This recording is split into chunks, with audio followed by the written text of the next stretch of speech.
Hi hello friends, എല്ലാ കൂട്ടുകാർക്കും നാളത്തെ പ്രൊമോ റിവ്യൂയിലേക്ക് സ്വാഗതം.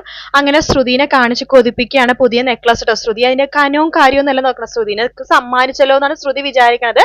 പക്ഷെ അത് ശ്രുതിക്ക് വേണ്ടിയിട്ടല്ല, അശ്വിൻ നേരെ അത് കൊടുക്കണത് നമ്മുടെ ലാവണ്യക്കാണ്. ലാവണ്യ ആ നെക്ലസ് അശ്വിൻ തന്നെ അണിയിച്ചു കൊടുക്കുന്നുണ്ട്. ലാവണ്യക്ക് ഭയങ്കര സന്തോഷമാണ്.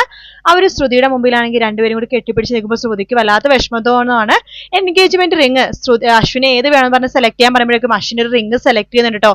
അത് ശ്രുതി സെലക്ട് ചെയ്ത റിങ് തന്നെയായിരുന്നു. അപ്പൊ അഞ്ജലി പറയുന്നുണ്ട്, കണ്ടോ മുത്തശ്ശി, ശ്രുതി സെലക്ട് ചെയ്ത റിങ് തന്നെയാണ് കുഞ്ഞനും സെലക്ട് ചെയ്തിരിക്കുന്നത് എന്ന് പറയുമ്പോൾ ശ്രുതി ചിരിക്കുക കേട്ടോ.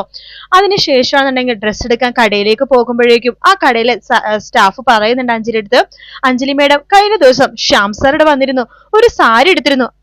മാത്രമല്ല അഞ്ജലി മേഡത്തിന് വേണ്ടി ഒരു, അതായത് ആഭരണം സാരിയോട് ഒരുമിച്ചുള്ള കടയാണ്. അപ്പൊ മേഡത്തിന് വേണ്ടി ഒരു മോതിരം എടുക്കുന്നുണ്ട്, മേഡത്തിന് വേണ്ടി ഒരു മോതിരം എടുത്തിരുന്നല്ലോ എന്ന് പറയുമ്പോ ശരിക്കും പറഞ്ഞാൽ അഞ്ജലി ഞെട്ടിപ്പോട്ടോ. ശ്യാം അപ്പൊ ആർക്ക് വേണ്ടിയാണ് മോതിരവും അതുപോലെ സാരി എടുത്തതെന്ന് ഒരു സംശയം അഞ്ജലിയുടെ മൈൻഡിൽ ഒന്ന് വരുന്ന ഒരു പ്രൊമോ ആണ് കാണിച്ചത്. വീഡിയോ ഇഷ്ടപ്പെട്ടെങ്കിൽ ലൈക്ക് ചെയ്യുക, സബ്സ്ക്രൈബ് ചെയ്യുക, കമന്റ് ചെയ്യുക. മറ്റൊരു വീഡിയോ ആയിട്ട് വീണ്ടും കാണാം. Take care, bye bye.